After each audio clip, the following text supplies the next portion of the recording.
Good morning. Well, good morning, Dracula. How are you? I'm good, man. I'm running on little sleep today, but all in all, doing well, especially with the market being so green. Oh yeah. Why'd you get so little sleep last night? Were you terrified? Were you in fear for the Republic?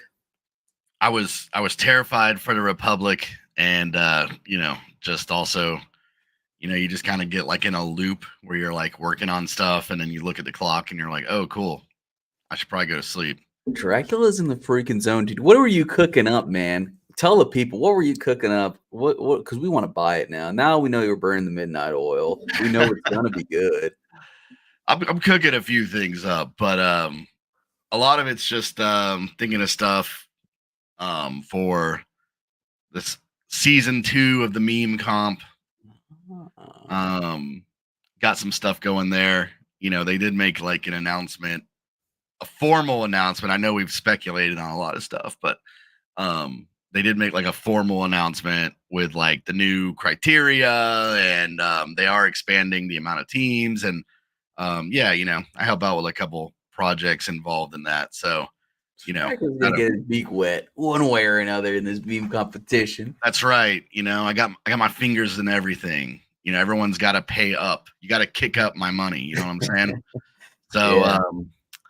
But yeah, just got a handful of projects. So what are the new criteria? Have we talked about them on the show yet? And I just forgot. We've like they got the new official list, right? Like I guess it's like a little. There's been like some little snippets teased and kind of revealed, but this is like the official deal. Let me throw it up real fast. Share this tab. Like, yeah, this was kind of like, all right, like the, official announcement.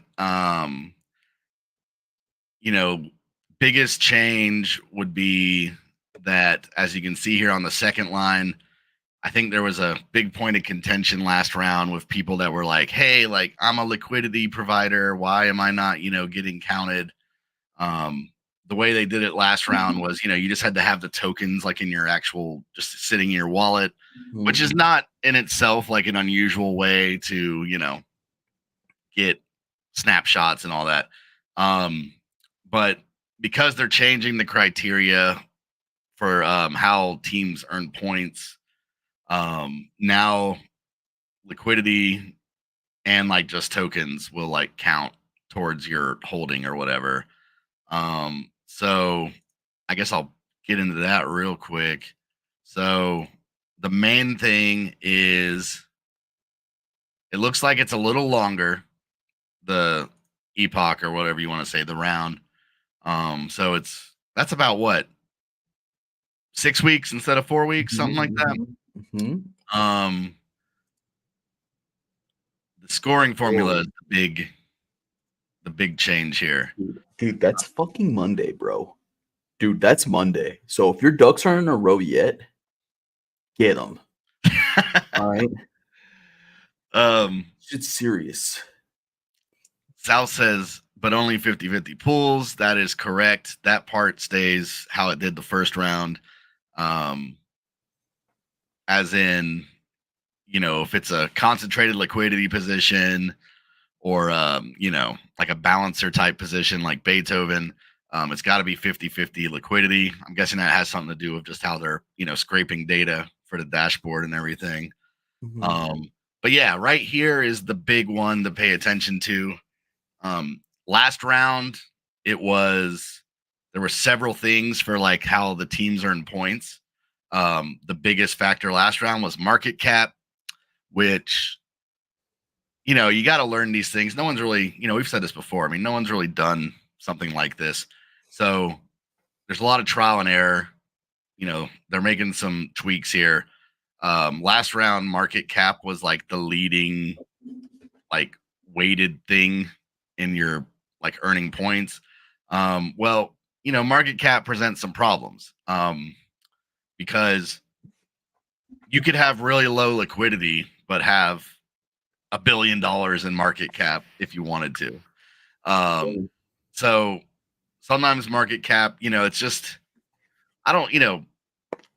it's just one of those things where is liquidity like a stronger indicator of a project's strength? Probably. Because, no matter what, for liquidity, you're having to have people are either having to put that Fantom into your liquidity pool, by buying your token, or, if you are a protocol and you're providing most of your own liquidity, that's still like Fantom that you have in the system, right? Compared to market cap, where I could have $1,000, put it into a pool, and if I have 1 trillion tokens, my market cap could still be like in the millions. Yeah, it's a more effective, pissing contest, right? Like who's got the money to put up? Because you got to put money up. That lends itself, that still lends itself to its own, things that they'll probably have to tweak down the road, because maybe that also means like, maybe you're not shocked to see like 1 or 2 new tokens pop up just because somebody's like, oh, I can make like a giant pool, easily. We should have the meme competition should have another standout metric, and it's something like if your meme coin can get on the cover of Forbes magazine, you automatically win, regardless of market cap or volume or liquidity. Yeah, they call it Forbes Hunt. Forbes Hunt. Let's go. Or we could be more realistic. We could be like, if you get like I don't know.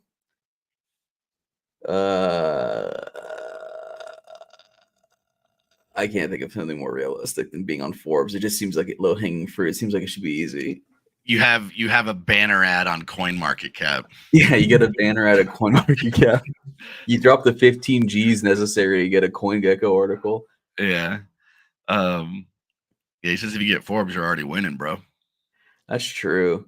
Although the Forbes 30 under 30, I guess I'm old now, so I got to remember this times change.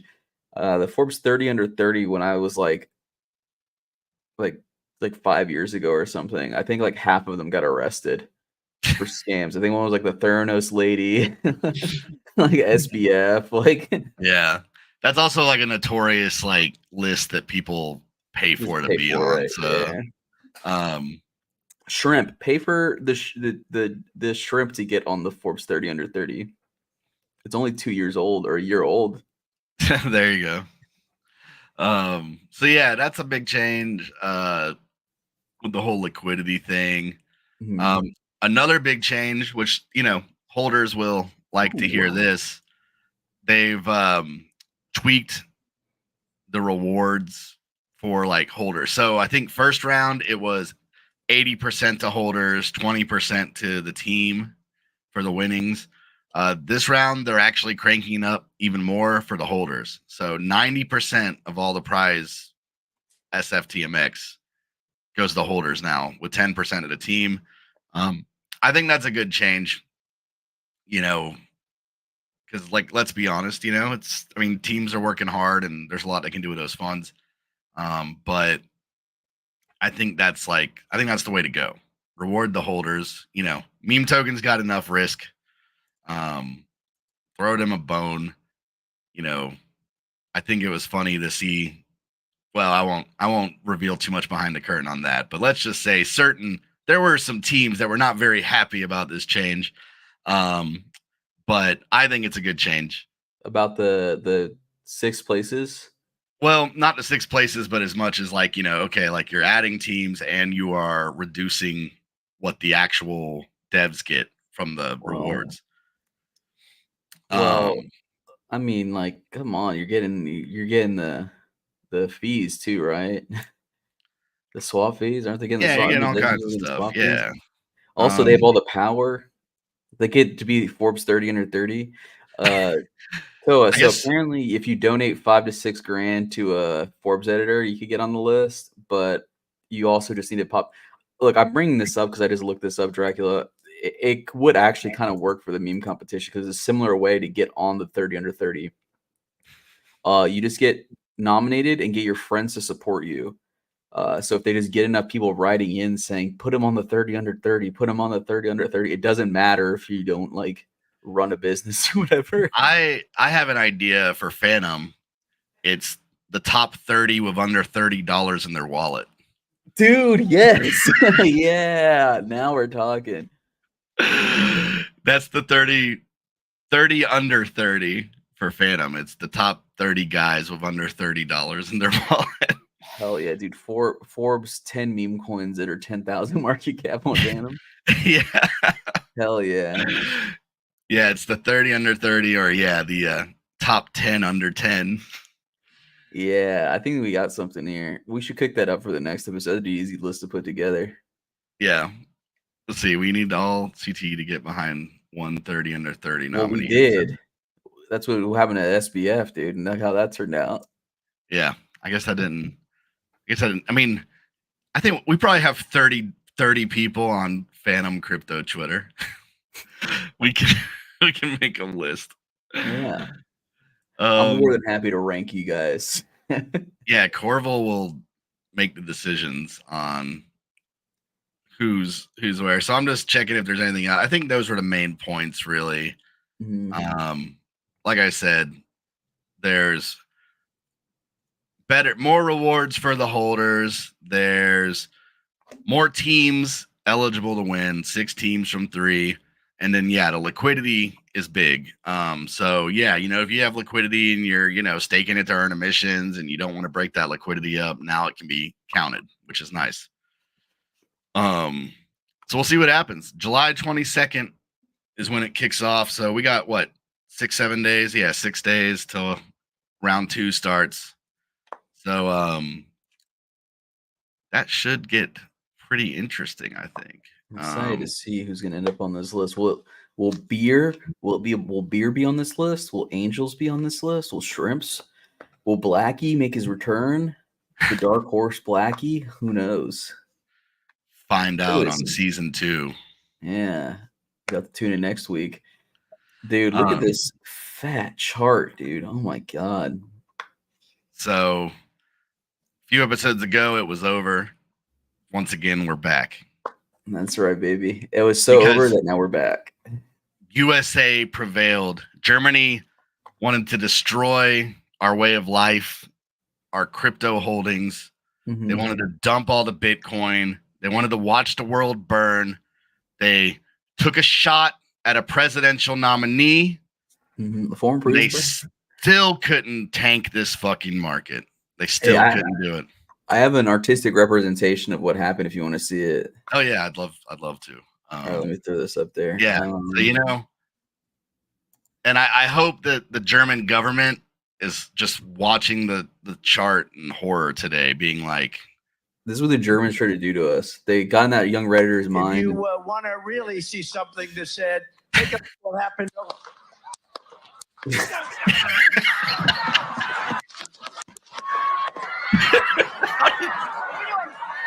Yeah, dude. How did somebody already make this?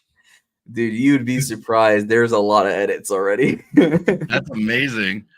So yeah, you know, they dumped all the Bitcoin. And then Trump got shot at, and people were so impressed by the indefatigable American spirit of going to a WWE match right after him was getting killed. That they decided to buy more Bitcoin, and who can blame them? Because it's freedom currency. Yeah, I mean, it's like, to be honest, who knows if it's a true market I mean, I think it has to at least play a part in it that, you know, crypto was kind of politicized with, you know, the SEC. That was obviously a Democratic appointee with Gary Gensler, I dare say his name. You know, but they kind of goofed, you know, they politicized it. So now I feel like it's become kind of one of those things where, you know, the second that they politicized it, the other party was like, okay, well, if they're against crypto, we're now for crypto. Even though if you went back last cycle, both parties were against it. This could have easily not been like super politicized, but they kind of goofed. They politicized it. So I feel like, you know, Trump becoming the president is kind of like made its way into like the crypto macro. You know what I mean? I feel like crypto people have generally always been fairly pro-Trump because he's like the exact kind of figure that crypto people love. He's a bombastic lunatic. Yeah. And I mean that in a positive way. I kind of think he's really funny and cool. But I think, like you said, whether or not it's like a main like reason for this, I kind of don't think so. But because I think what it really was like a snapping of the rubber band, right? Like we dropped a lot, and we had a liquidation. We had a huge, you know, like that. What we pulled up, I guess, an episode or two ago. It was the second largest liquidation since FTX, right? Yeah. So we had a giant liquidation event on top of, you know, Germany dumping billions of Bitcoin. So yeah, I agree. I think it was more like a rubber band. We were due a pretty serious snapback. Yeah. Last thing I want to say on politics real quick though, because I gotta flex my politics muscle here because I want to feel so smart because I know this. Trump pricked his VP and it's JD Vance. I don't know if you know him. It always reminds me of like a commercial. JD Vance Power and Associates. I know that's like, it totally sounds like that. That's what I always go to as well. I don't think he's affiliated. He's a junior senator, and this is related. Trust me, because he like used to publicly like talk about Bitcoin. Like he used to be like maybe not on crypto Twitter, but Jason. Like he talks about how like he's bought like a bunch of Bitcoin before. So he's like fairly crypto. People take it as like a very crypto positive messaging, like to pick that guy as VP. But he also holds the distinction of being the only vice presidential candidate to have admitted to fucking a rubber glove to the New York Times, and you can look it up. And it's his book, Hillbilly Elegy. How do you even get to that like line of questioning? I don't know. I think he's an artist, and he's just being very vulnerable. Is what it was. He's like, in my darkest times, my the only glove thing was there for me. Comforted me was that glove and some Vaseline. Yeah. So to South Toa's point, literally a crypto wet dream candidate. Yeah, like I don't know a ton about him, but I do know that, yeah, like I know he has some tech VC kind of background. He's pro crypto, pro tech, which is also like another kind of interesting shift we're seeing. Is that wasn't it last election? Republicans were like very anti tech because Democrats were pushing the narrative that Russia had done all this stuff with the election. They were, manipulating tech, and so Democrats were saying Russia manipulated it. Republicans were saying, all the tech companies are liberal, so they're, trying to screw us over. So now, so it's kind of like an interesting shift because now the party is kind of running with like we're pro crypto. We're not going to take your Bitcoin. We're not going to, go after this or that.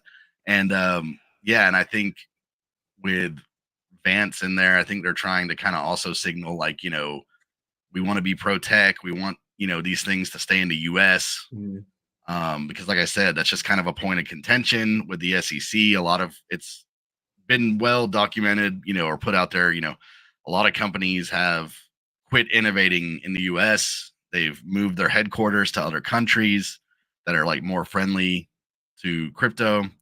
So yeah, I mean, it's an interesting shift, Yeah. in like the direction, in terms of like, I mean, I guess at the end of the day, people are just going to go with whatever benefits them the most at a time. So like I said, it is funny that last election it was the opposite. It was like, everyone in tech's terrible. We got to like regulate everything. We got to, and now they're like, trying to be pro tech, pro crypto. But hey, I guess if you got money in the market, can't be too mad about it, I guess. I don't know. These politicians, they go wherever the wind blows. But I will say this, it is such a shame that McAfee is deep underground in the cloning chambers or wherever the fuck he is, because obviously they didn't kill him. Because wouldn't that have been a dream ticket? Trump and McAfee, dude. That would have been 99% of the vote secured. Yeah, that would have been a done deal. Talk about a landslide.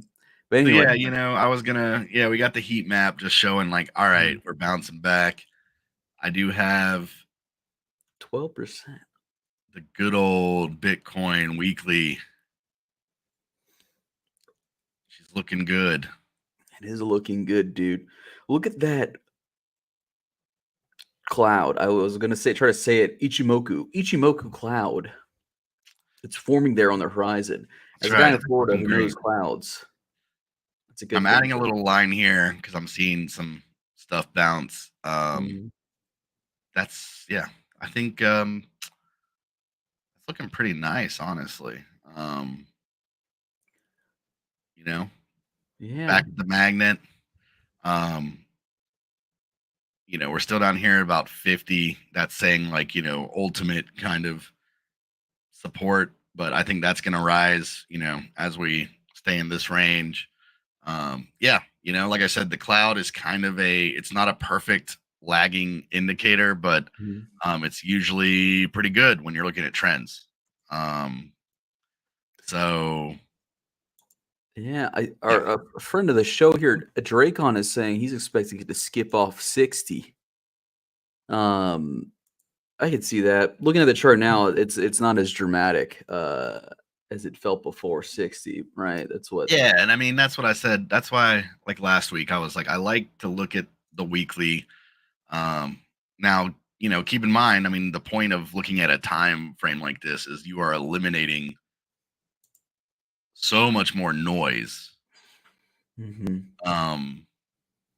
But I think like the big picture is still that the Bulls are still in charge right now. I think the Bulls got the run of the show right now, don't they? Yeah, I mean, they took us all the way down to low 50s. The Bears did. They couldn't. They didn't have enough firepower, and that was even with some, pretty bad stuff. Like I said, giant liquidation event, Germany, Mount Gox email going out. So it's a good sign. I mean, I still, I know we're still not like full blown bull market. I still think we got time on that, but that was to me like a very important. I feel like if we had truly broken 50, um, there would have been some pause for concern, I think. Oh yeah. I don't think we would have gone full blown bearish if we had broken 50. But it just would have shown that, strength wise, we're like, we weren't quite as close to gearing up for a bull market as it feels like. If we broke 50, dude, the Rolex market would have crashed. The mansion market would have crashed. The yacht renting market would have crashed. Yeah, man. They would have been signs, dude. Yeah. So this is, we're looking good. Like I said, it's the weekly Bitcoin's a nice chart to look at when you're trying not to panic. On Can that note, you throw on the Phantom one? Because I kind of want to panic. Oh yeah. there it is. Look at Ooh. that. Drac longed in desperation. What a move, dude. Yeah, That revenge trading paid out this time, I think. That long worked out. It ended up being much more valuable than my spot buy. My spot buy is at like 53 cents the first time. So sometimes it pays to revenge trade out of desperation. That's right, Dracula. That's right. I see you and Follow Zone kept the long open. You guys are doing these long trades. Me, I'm a freaking zoomer, dude. I can't do that. I don't have the attention span. I was just longing and closing them out pretty much every leg of the way up here. And let me tell you something, it paid out because I got to go to Whole Foods and get some killer bee flavored energy drink. So thank you all for playing. It's what we were discussing this before the show, that it's truly a sign of balling out when you get the exotic Whole Foods energy drinks in the rotation. That's right. The ones you don't even know if it's going to taste good or not. Yeah, those are like the ones where it's not even like chemicals. I mean, it's more like a potion because they're like it's still all natural. It's literally like the cartoons when you were growing up where it's like a witch, like here's some bone broth, an eye of a newt, some strawberry preserves, some hazelnut, and some like caustic, vegetable, like I don't know. That's how you know though. Like I said, you're drinking all natural energy tonics. Dude, straight up, they're putting things in here I've never even heard of. Yerba mate? What the hell is that? That's not something that you find at freaking Walmart, bro. What is that? No. I like my energy drink ingredients to look like a chemistry lab. Like, it's like all just like crazy long names with numbers after them, Yeah. completely synthetic. So you know it's good because designed by a scientist as opposed to some witch doctor. That's right. But I'm not gonna lie, this bee powered energy drink is pretty good. The bee powered. Yeah. But no, I mean, I was looking at this direct. Tell me I'm gonna tell you what my thoughts were. Here was my rationale for my trade yesterday. Okay. I came in at 50 cents. All right. Still pretty high.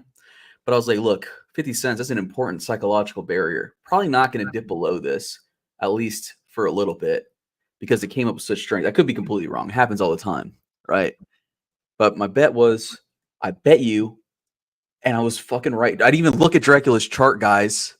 I didn't even look at it, dude. But I made the same call. I said, that 53 line, that's where it's going to be at, dude. And I was talking to my girlfriend and said, hey, we get some new Louis Vuittons here.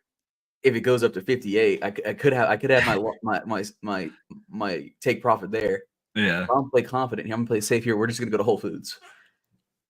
I'm so glad. I'm so glad, dude. I'm just pulling up the alligator for fun. I like the alligator indicator. But yeah, this is good right here. We get above this blue line. I think we start trending up. Well, it looks like we're crossing that red line there. So the green is what like buys over sell. It's basically like it's just a series of moving averages. Yeah, so it's like short, longer, longest.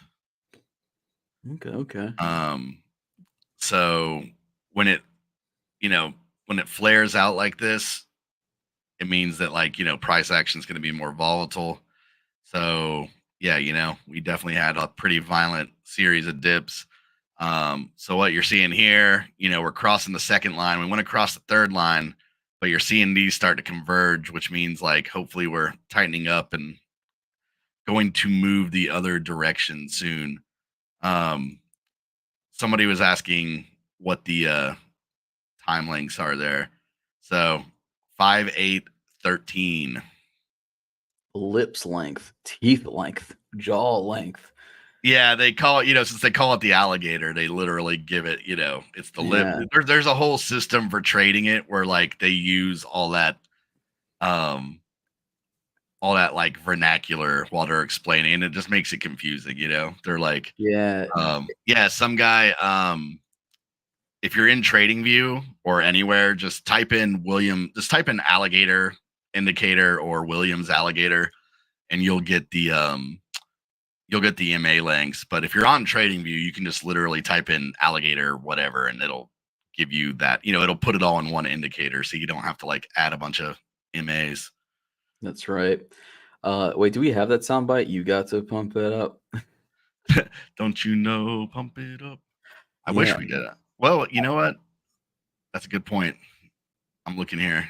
No, I don't see it. No, do I? Oh, there we go. That's for you, Fallout Zone. Yeah. Yeah. Yeah, we gotta. I should have played that when we like first showed the heat map. Okay, we're all learning. Hey, Yeah. so I think here, my first thoughts. This just occurred to me, dude. I kind of want to learn TA now because I like this name, the True Williams Alligator. I like how you get to name your indicator like just whatever you want. We were talking a little bit about these Whole Foods witch doctors brewing up crazy beverages. These TA guys are a little bit like wizards and shamans too. They're coming up with these little spells here.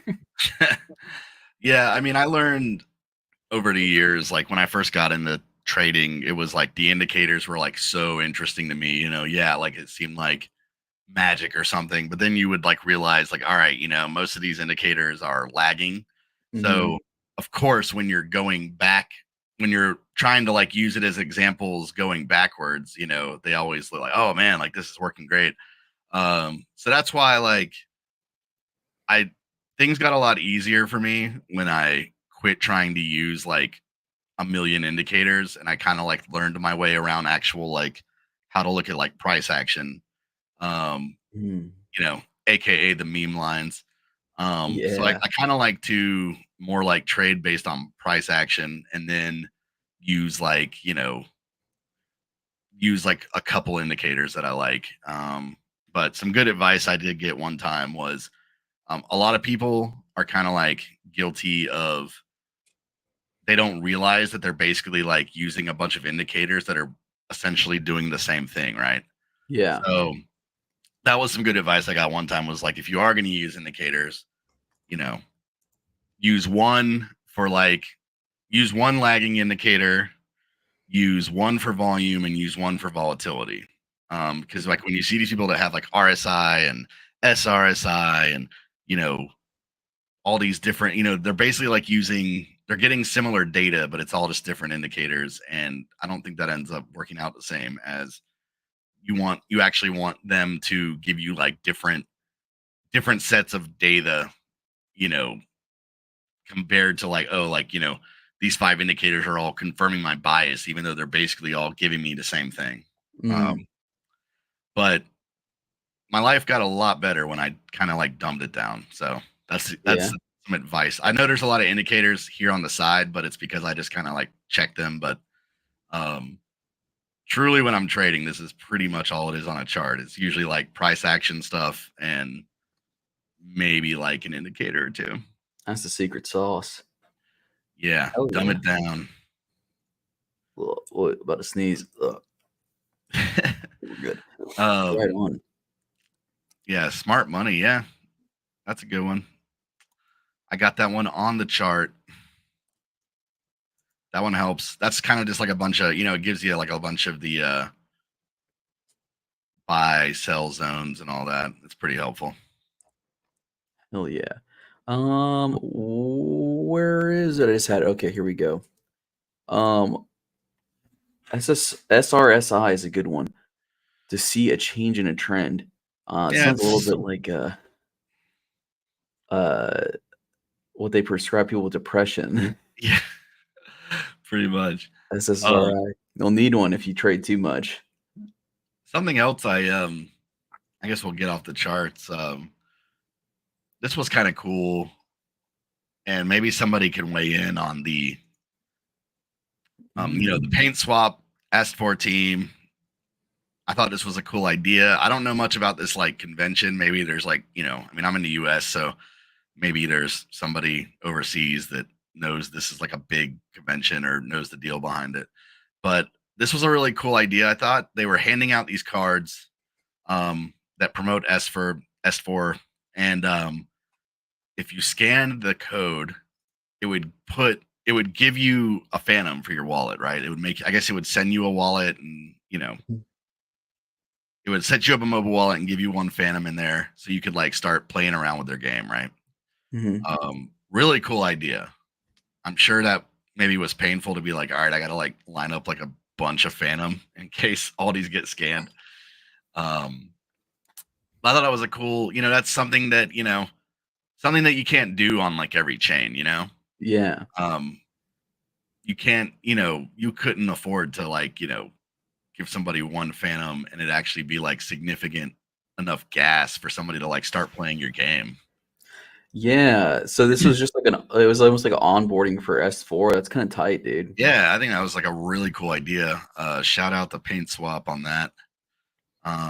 Paint swap, engaging in a fan favorite known as marketing. Interesting. We'll see if anyone else kinds of copies this strategy of marketing. And I literally cannot read most of this, so but that's Tagalog, I think.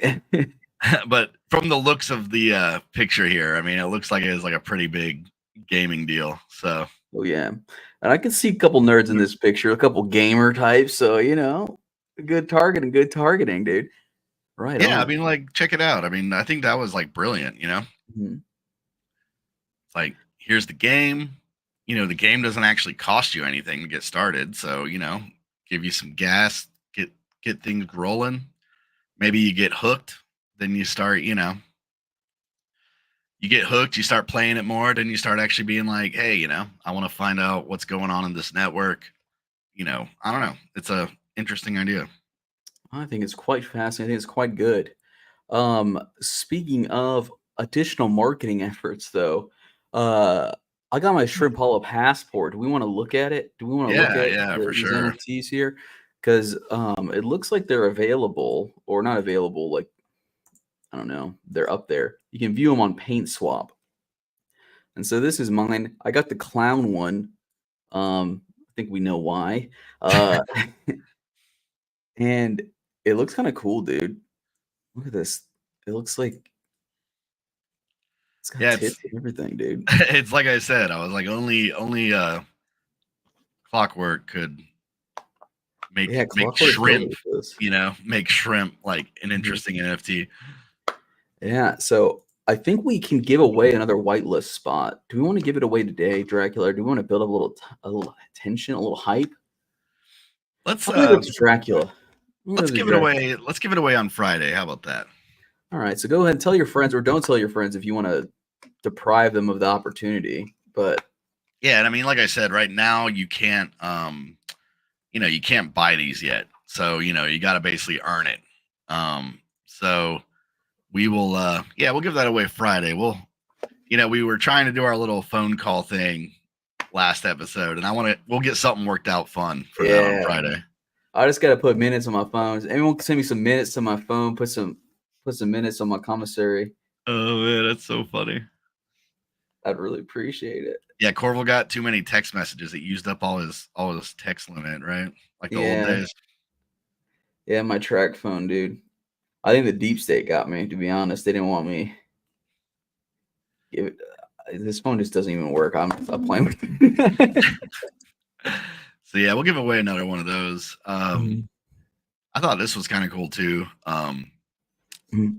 there was a little CoinGecko. And developments in the Fantom ecosystem. At the time of shooting, Oh, Fantom wow. had over 217 million in TVL, with the top three That's protocols, right, Shorty. Equalizer, Wigo Swap, and Beethoven X, making Wow. up more than 70% of this. Fantom's native token, FTM, is used for payments, governance, and rewards to validators and alligators who stake FTM. With the launch of Sonic, users I like how can she swap speaks their like a news FTM reporter. for S on Yeah. a 1-to-1 Da-da-da. swap ratio. Da-da-da. Official tokenomics for Da-da-da. S are not currently She's a available, professional. but a Yeah. post on the Fantom I forum could only from dream Ben of Harford, delivering something like Director of this. Business Development, outlines upcoming proposals. These include the role S will play in airdrop programs, growth programs, got and good hand validator motions. rewards. Yeah. She's not cursing. Not cursing. I And guess an that's, overview you know, I guess of that's Yeah. the problem we have. She's an angel. She's an angel in disguise, dude. She's the angel of Phantom. But you know, I don't know if it was this exact woman, but from CoinGecko, this is how you do marketing, fellas. I All thought right. you had met this. I think I met her. Yeah, or it you could met have this been. finally. It could have been another rep from CoinGecko. She cut me in line to meet Kong. I remember this very clearly. She cut me in line. But then afterwards, I started talking to her. I was like, "What do you do?" She was telling me she worked at CoinGecko, and I was like, "That's cool. Like, how do you get like a feature on there?" And she was like, "Oh, you know, it depends. Yeah, it depends. You know, $15,000, $60,000." I was like, $60,000 for what? That's nuts. I guess for this. Yeah, for that. Well, no way. You think the foundation dropped 60K on this? Probably. I don't know. This is a TikTok video. That's got a lot of views. Yeah, it did get a lot of views. I wonder if Here's they have a THC in there. TikTok. Hell yeah, dude. He's repping us. We got ecologists in there. Doing that again. How do you guys? I just, maybe it's because I'm just so damn busy, but I'm always like, how do these guys have time to get in every reply? Like, I mean, it's not a bot. I mean, I guess a bot would be helpful, right? But oh, I was gonna post what Vampire wrote, but it's a little cheeky. It's funny. It is funny, but it could get us canceled, dude. And I don't want to risk it. Yeah. Yeah, the Polkadot KOL saga is like one of my favorite things that has happened in a while. Dude, the Polkadot thing is crazy. You remember at Consensus, the Polkadot booth? And it Yes, looked I like was telling somebody about this, that yeah, I was telling somebody about that, how, you know, Polkadot's just like, it's old money, you know what I mean? I mean, if you go to CoinMarketCap or whatever at any time, I mean, Polkadot's still like a top, you know, 20, top 15, top 20 token in terms of volume, which is crazy. But I think it's just one of those things. They just have like an insane war chest. I have some friends, you know, just from knowing people over the years. I got a couple friends that are actually kind of like higher up at Polkadot now. And I mean, I'll give them credit. I mean, they're always pushing new initiatives. They're spending money. They're always trying to like onboard new stuff. But it's just like, I don't personally ever like hear about like anything they're doing. You know what I mean? I only know about it because like my friend will check in every once in a while and be like, hey, like, you know, we're doing this thing or that thing. Yeah. And touching on what you were going to say though. Yeah. At Consensus, you walked in and Polkadot had probably the biggest, it was a gigantic like area at Consensus, by far bigger than any other, you know, project or chain or whatever. And it was totally groovy, dude. It looked like an Austin Power set or something. Yeah, it was all like pink and white and like curvy and everything. Although I went over there to try and talk to someone from Polkadot because I wanted to know. I was like, I never hear anything about them. I don't know anything about Polkadot. Never hear anyone talk about it. And they were all just so busy. They're so they were talking to people already. And I was like, this is interesting. I guess they are the hot topic, dude. So who knows? Well, you got to give them. I give them credit where it's due. Like, you know, for a real short breakdown for people that are like, what does Polkadot actually do? You know, they were kind of the first people to come out with this idea of like, you know, they call them parachains, but you know, now they have different names. You know, there's like they started a thing called parachains where the idea was that you could have all these small chains connected via, Polkadot as like the underlying part that like, does like the, security, kind of like, L2s of Ethereum, Mhm. but Polkadot developed this, 6-7 years ago. Avalanche subnets, same idea, L2s, the orbit chains that Oh, wow. Arbitrum's kind of pushing right now. But I just don't really think it like took off. Like I don't know if it's maybe because maybe they have a bunch of institution stuff that we don't know about. But in terms of like, DeFi protocols or other crypto things, I mean, I know parachains exist, but it's still like, yeah, like what did they I think they I have a honestly gaming one. I I honestly think it's just because, they raised a bunch of money in the ICO area, ICO phase or whatever. And some of these projects, you call them a zombie protocol because it's like they raised so much money that they're actually just their business just exists because they've invested that money and they're able to still keep the thing afloat, but it's not really actually doing anything. Um, I wouldn't call Polkadot that though. I mean, like I said, they're always working on stuff. Mhm. It's just kind of like who's using it, who's Yeah. buying it. I don't totally understand. Yeah, I mean, Cosmos kind of ran with the Polkadot idea and like refined it, I guess you could say. Interesting. With all the Cosmos chains and how they're all interlinked and you can move in and out of them, and Mm. yeah, So there's just not a strong DeFi presence over there. There's probably, I guess, just not a lot of overlap. yeah, and I with mean, the of course, fan there's using it. there's other things that people could be using it for that we just don't. You know, I think inherently, if you're on Phantom, Phantom made its bones being the DeFi chain last run. So like if you're on Phantom, you're probably interested in DeFi more than anything. Following that, maybe like NFTs or, just kind of more like Mhm. typical crypto sort of stuff. Um, so yeah, that was kind of wild though. Yeah, like Dot was just like, and the second biggest booth there though was Tron. So, which I also enjoyed that it was kind of like, man, Tron and Polkadot but at least with Tron, you can say, people still use the shit out of that for moving stables in other countries. It's still a huge presence in Asia, Africa, that kind of thing. Mhm. Um, but yeah, that was pretty funny to see that sheet of all the influencers that were making like six figures off of like a couple tweets that nobody Interacted with. nobody interacted with or anything. Yeah, I'd like to get on that list for sure. Yeah, guys. Well, no, we're married to Phantom, dude. I'm not talking to nobody else. Okay. Yeah, I This is mean, till Sonic do us part, and then I'm marrying Sonic, baby. married to the game, married to Sonic. That's right. Um, Been but watching all yeah, the Sonic TV shows to prepare.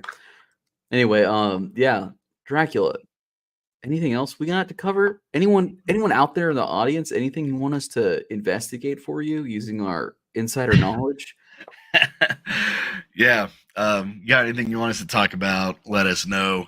Yeah, it's kind of like obviously the market. There was a lot going on over the weekend.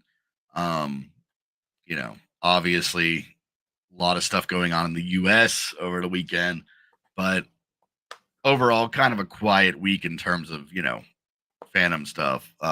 Since like last episode, but yeah, if you got anything you want us to say, I have put it out there that we loved having Tin on the show representing THC. If anybody has a project that's going to be in the meme comp and they want to, hop on here, get in touch.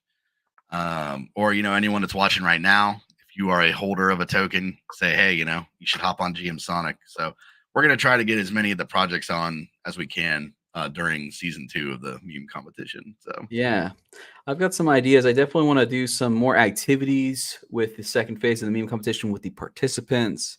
Perhaps a debate, or something. debate would be hilarious. Let's get you guys up here.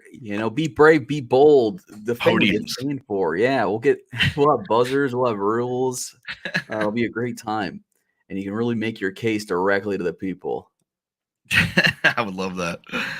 Oh man. But yeah, appreciate you watching. We'll be back Friday. As always, Phantom Talk. Find a bunch of our content. We got clips, streams, recordings, all that stuff. YouTube, GM_Sonic. Podcasts, GMSONIC. And yeah, I mean, I think we're gonna try to find someone to start editing up the live shows, get them available for Spotify.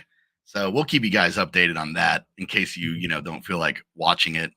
But yeah, I think that's about it today. We will see you guys later this week. See y'all on Friday.